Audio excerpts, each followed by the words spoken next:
সপ্তমী দিন সকালবেলা চা খেয়ে আমরা বেরিয়ে পড়লাম দার্জিলিং মেলে যাওয়ার জন্য। কিন্তু মেলে যাওয়ার আগে আমরা দেখব ঘুমের ওল্ড মনাস্ট্রি।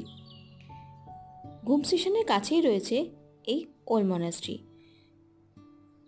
যদিও প্রচণ্ড ঠান্ডা ছিল, তবু একটু হাঁটাতেই আমরা বারবার হাঁপিয়ে পড়ছিলাম।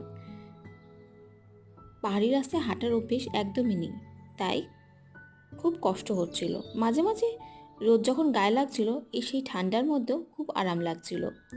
যদিও সেই সময় আশেপাশের সিনারি উপভোগ করার মতো ক্ষমতা একদমই ছিল না, কিন্তু পরে যখন এই ছবিগুলো দেখছি তখন মনে হচ্ছে আরেকবার যাই, আরেকবার যদি এই রাস্তায় হাঁটতে পারতাম।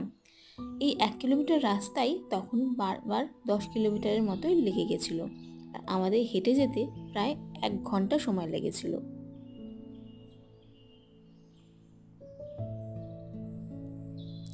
সপ্তমীর দিন সকালবেলা চা খেয়ে বেরিয়ে পড়লাম